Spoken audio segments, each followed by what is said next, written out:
Les amis, ravi de vous retrouver pour une nouvelle vidéo et aujourd'hui on analyse encore une fois la troisième journée de l'Euro 2024 et on a eu droit à des scénarios absolument rocambolesques et c'est ce qui fait le charme de cet Euro puisqu'aujourd'hui jusqu'à la dernière minute on a eu un match complètement fou entre la Croatie et l'Italie, deux outsiders du tournoi. Il est vrai que l'Italie, tenante du titre, s'est avancée dans cet Euro 2024 en régression. Les Italiens n'ont pas participé à la Coupe du Monde 2022, ils ont perdu beaucoup d'hommes forts depuis cette fameuse victoire de l'Euro 2021. Ils ont perdu Chiellini, Bonucci, Verratti, Immobile, Insigne. Il y a aussi des joueurs qui ont régressé comme Donnarumma ou Chiesa en club. Donc il est vrai que cette équipe italienne s'avançait avec pas beaucoup de certitude face à une équipe croate qui est évidemment très vieillissante, qui a du mal à faire venir ou en tout cas à exploiter cette nouvelle génération. Si ce n'est Gvardiol qui explose du côté de Manchester City, on ne peut pas dire qu'il y ait vraiment de jeunesse croate qui soit brillante. En tout cas, voilà, on a deux sélections qui faisaient office d'outsider, mais deux sélections qui ont quand même de belles références sur les dernières compétitions internationales. L'Italie, tenant du titre évidemment de l'Euro 2021, et la Croatie, finaliste de la Coupe du Monde 2018, demi-finaliste de la Coupe du Monde 2022, pour qui c'était un peu plus compliqué sur les euros, et ça s'est encore vu évidemment avec le triste sort qui leur a été réservé ce soir. Mais voilà, ce match Italie-Croatie a eu son lot de surprises et évidemment il a été à la hauteur de toutes les attentes qu'on avait placées en lui. Alors sur ce match, les premiers enseignements que l'on avait à tirer, c'est qu'il y a eu des changements qui ont été quand même faits de la part de Spalletti, des changements quand même qui ont pu être critiqués. Le fait que Scamacca ou Chiesa ne soient pas titulaires, ça peut se discuter. Le fait de passer à une défense à 3 aussi, peut-être que Spalletti voulait venir avec une stratégie résolument défensive. En tout cas, je n'ai pas compris cette compo d'équipe. Alors, amis italiens, si vous avez des infos sur cette composition d'équipe, donnez-les-moi parce que je ne sais pas du tout pourquoi est-ce que Spalletti s'est avancé sans Scamacca, sans Chiesa. Pourquoi est-ce qu'il a mis Retegui à la place de Scamacca? Je sais que Scamacca a été décevant sur les deux premiers matchs, mais moi personnellement, vu de l'extérieur, ça me semble mieux de mettre Scamacca, surtout au vu de sa saison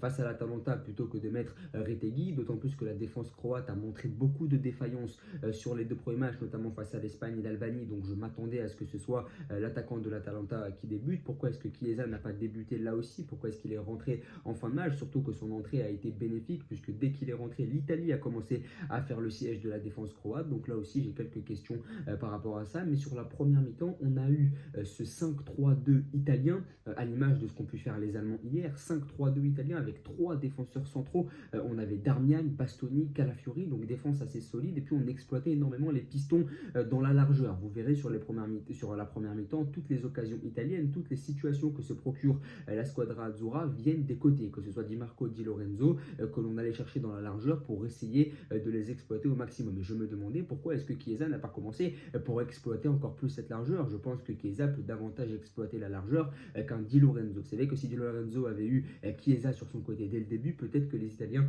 auraient pu se montrer beaucoup plus offensifs, mais Spalletti est venu avec cette stratégie résolument défensive, tout simplement parce que l'Italie, avec un match nul, eh bien, se qualifiait. Et je pense qu'il a voulu jouer la sécurité. Peut-être craignait-il l'équipe croate sur le plan offensif. En tout cas, s'il craint l'équipe croate sur le plan offensif, c'est qu'il n'a pas vu les deux premiers matchs parce que la Croatie s'est montrée inoffensive justement. Donc avoir peur de cette équipe croate, notamment offensivement, c'est quand même ne pas avoir vu les matchs selon moi. Mais je n'ai pas compris pourquoi est-ce qu'il est arrivé avec cette stratégie défensive, parce que même si avec le match nul tu es qualifié, eh bien le mieux c'est de le gagner et d'essayer de faire preuve d'ambition. En tout cas, il est venu défensif. Spalletti, évidemment, loin de ce qu'il a pu faire du côté du Napoli, par exemple, loin de ce qu'il a pu faire aussi sur ses débuts avec la sélection italienne. Et puis côté croate, on a décidé de refaire confiance à Brozovic, qui avait fait un mauvais match face à l'Albanie, qui avait fait un mauvais match face à l'Espagne aussi. Il était sorti à la mi-temps lors de la deuxième journée face à l'Albanie. Eh bien, il a été reconduit par Dalic et aujourd'hui, il a fait un bon match, comme quoi il faut toujours compter sur ses hommes forts.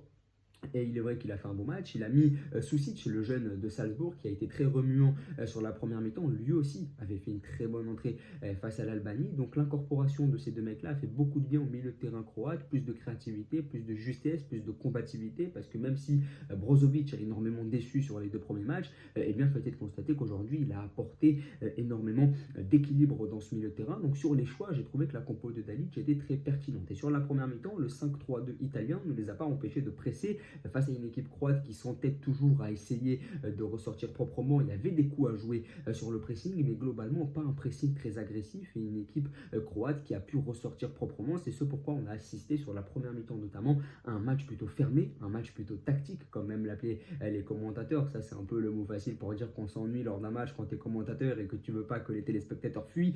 Tu dis que le match est tactique alors que tout le monde se fait chier. Mais c'est vrai que sur la première mi-temps c'était plutôt agréable. C'était tactique dans le vrai sens du terme. On se faisait pas chier, pardon. On avait vraiment un bon match tactique avec pas mal de justesse, etc.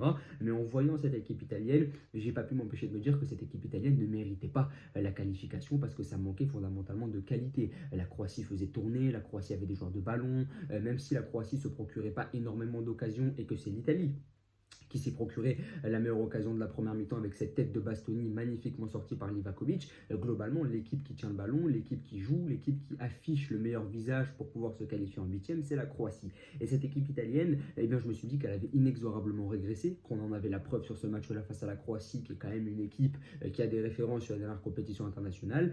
Mais finalement, la fin justifie les moyens. C'est un peu le maître mot que j'ai dans ce tournoi.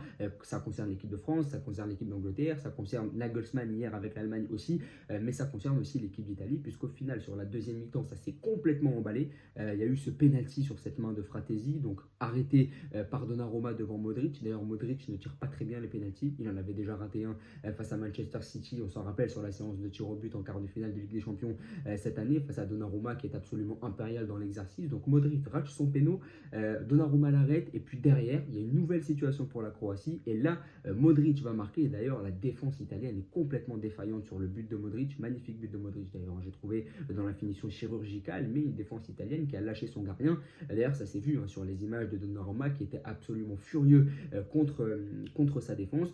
Donc voilà, tu as coup sur coup cette main, ce penalty raté, une situation juste après, la défense italienne qui lâche Donnarumma, Modric qui marque, la Croatie libérée. À ce moment-là, la Croatie est qualifiée. On se dit qu'avec 3 points, l'Italie peut se qualifier en tant que meilleure troisième, mais ça peut être compliqué parce qu'en général, 3 points avec -2, -1 de différence de but, en général, ça ne passe pas. On se dit que les Croates sont qualifiés, etc.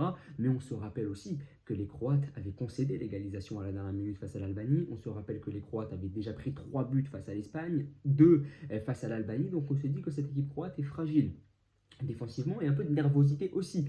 Juste après le but de la Croatie, on a ce carton jaune de Modric qui va faire une sortie sur Fratesi, une sortie très agressive. On a Kovacic qui s'énerve aussi parce qu'on ne lui accorde pas une faute. Donc il y a pas mal de nervosité côté croate, parce qu'à ce moment-là, on sait qu'on est sur quelque chose de grand. On sait qu'on gagne 1-0, mais on sait surtout que le score peut fluctuer, que la situation peut changer.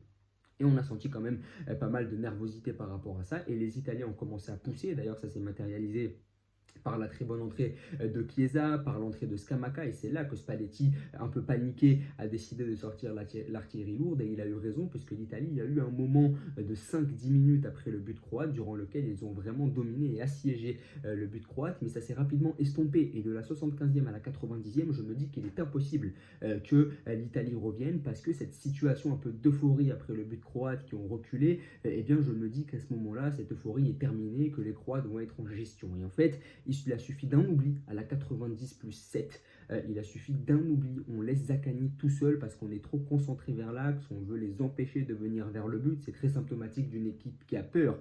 Ils sont 6 recroquevillés sur l'ensemble de la largeur du but de Livakovic. Et donc ils oublient Zaccagni un peu trop excentré sur le côté. Puis ce dernier, il a l'habitude de les mettre avec la Lazio enroulé. But, et l'Italie est qualifiée. L'Italie n'a pas affiché un très bon visage. Il y a les choix tactiques de Spalletti qui sont mis en question évidemment.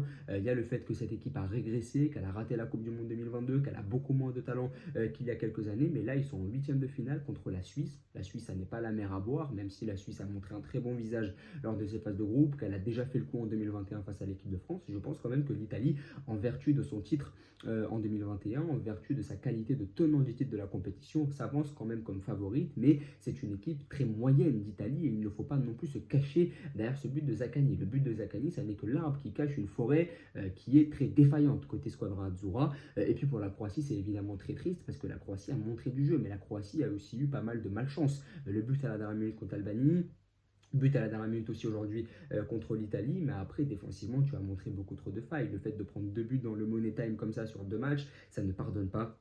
à ce niveau-là de la compétition. En tout cas, n'hésitez pas à me donner vos pronos par rapport à l'Italie. Rapidement sur le Espagne-Albanie, l'Espagne qui s'est imposée 1-0 grâce à un but de Ferran Torres. Luis de la Fuente a décidé de faire énormément de rotation, peut-être pour laisser une chance aux Albanais, mais surtout pour faire souffler ses principaux cadres. L'Albanie n'a pas réussi à aller chercher ce but égalisateur, n'a pas réussi à s'imposer, même face à l'équipe B de l'Espagne. L'Espagne finit avec 9 points, l'Albanie un seul point, mais l'Albanie a globalement affiché un bon visage durant cet Euro. L'Italie va donc s'avancer face à la Suisse, tandis que c'est terminé pour les Croates qui finissent 3e avec 2 points. Alors il y a encore un mince espoir de qualification pour les Croates, mais en général avec 2 points, tu ne te qualifies pas en tant que meilleur troisième. En tout cas, n'hésitez pas à vous abonner, à liker et à partager. Profitez de votre euro les amis, on est sur un euro légendaire.